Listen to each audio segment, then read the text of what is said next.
What's up, everybody? It's your coach Jaron here with Forge, and today we are going to learn the sumo deadlift, the evil, red-headed stepchild, malicious cousin of the real deadlift, the conventional deadlift. Now, for some of you with different leverages and limb lengths, this may actually be a stronger variation that allows you to lift more weight. For those of you that it's not, it can still be a great way to build up strength and through your adductors and your glutes and your just overall hip complex and groin. It can have great carryover toward your conventional deadlift or your squatting. For those reasons, we're going to learn this variation today. To perform the sumo deadlift, we're going to take a stance that is much wider than our conventional. Conventional deadlift, the hands are outside of the legs, and with the sumo deadlift, the hands are going to be inside of the legs. Different than the conventional deadlift, you're actually going to have your feet turned out slightly. We don't want to go excessive and point them just directly out duck foot style, but something around 45 degrees is going to be a great place to start. It's important to note that in this wider stance, it may be more difficult for you to feel your rooting, but it's just as important as in the conventional deadlift to find that easy 3 points of contact between the heel, little toe, and big toe of the foot. Our proximity to the bar is going to also be different than with the conventional deadlift. It's going to take some experimentation to figure out where it feels best for you. In general, you're going to be slightly closer than with conventional. From here, we want to root like we've already discussed, and we're going to go through the exact same breath sequence that you've done on every single lift that I've taught you until this point. So those aspects are not going to be new or unfamiliar to you.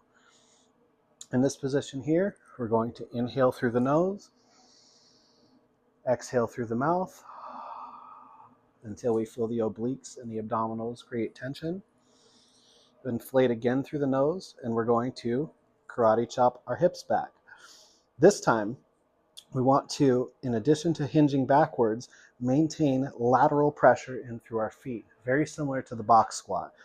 We want to almost imagine that if we could, we want to rip the floor apart between our feet because we're driving outwards through the floor. This is going to maintain tension in through the glutes and allow you to keep your shins vertical and stacked in this wider position.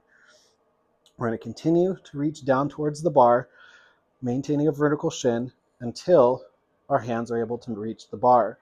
From here, we're going to follow that exact same sequence that we did with the conventional deadlift as far as pulling out the slack on the bar and closing up the armpits to create tension in through the lats.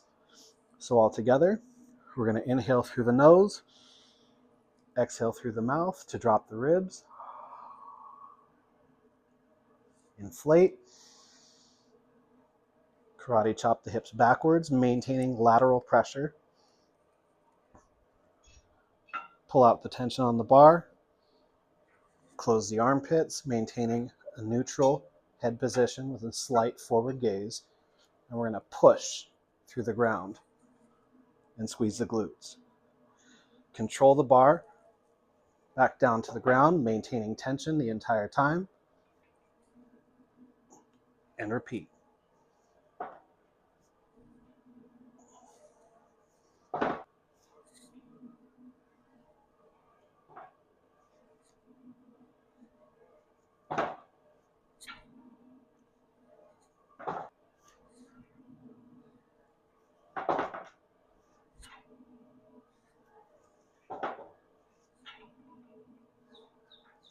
Now, regarding grip, you have a few different options to go with.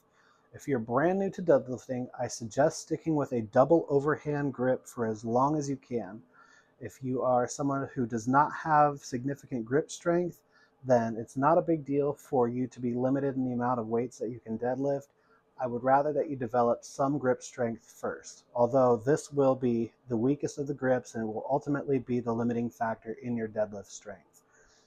Once you've developed sufficient grip strength, then you can switch to either a mixed grip, where you have one hand that is under and one hand that is over, or what I actually prefer is a hook grip, where the bar actually rests on the thumb and you wrap the thumb with the other fingers. The benefits of a hook grip is it allows you to maintain a symmetrical grip that does not put any uneven pressure on the spine. The mixed grip, while it is popular and can be effective for many people, it does have an imbalance inherent in the difference in pronation and supination between the two hands. If you decide to go with a mixed grip deadlift, then I suggest that you spend time alternating your grip orientation for either from set to set or from workout to workout, although you will still have a dominant grip that is strongest. So I've had to find this out from experience, as always deadlifting with the same mixed grip for a lot of years and a lot of reps has caused a lot of imbalances that took a long time for me to correct until I ultimately had to go backwards and switch over to a hook grip. You can also deadlift with straps, but I would suggest saving the straps for your assistance work or any back off sets or higher volume sets of deadlifting that you may be doing, as we don't want to create an artificial sense of our strength level by always wearing straps only to find out our grip is 200 to 300 pounds weaker than the rest of the lift. If you can't hold on to it, then you can't lift it. For the double overhand grip, you're going to want to get the bar deep into your hands, setting the weight more so on the meat of the palm rather than the tips of the fingers. This is going to ensure that the bar digs into your hand and gives you maximum grip, as that tension of the skin will help you to maintain grip either for longer number of reps or a heavier amount of weight. It's an acquired pain tolerance and it may not feel great, but that is just part of deadlifting, and I don't really have a solution for you besides toughen up, buttercup. For the mixed grip, this gives us the benefit of, as the fingers fail on one hand, they fail into the fingers on the other hand. So that torque from the hands being in an uneven position allows your grip to last for higher amounts of weight or longer amounts of reps. With this variation, you'll still put the bar deep into your palm on both sides and allow the wrists to straighten. It's important on the mixed grip that you don't allow the supinated hand to stay bent, as that's going to put undue pressure on the bicep and can lead to a bicep injury. Always leave the arms long and treat them like hooks. For the hook grip, you're going to place the thumb underneath the bar.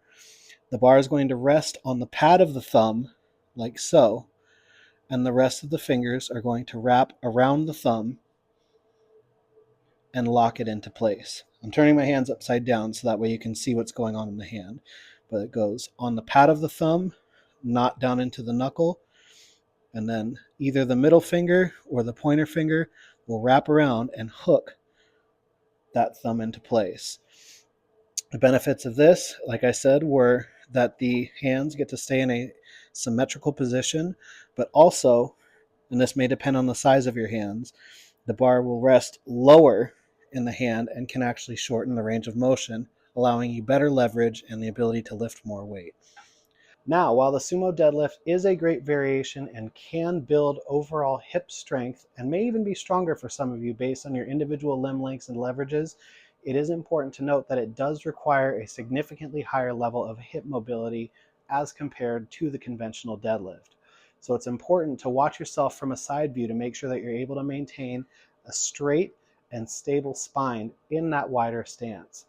If you're someone who struggles with this or simply can't get into a proper position, one solution might be elevating the weight up onto blocks and pulling through a partial range of motion until your hip mobility improves. So don't feel pressure to need to perform this variation.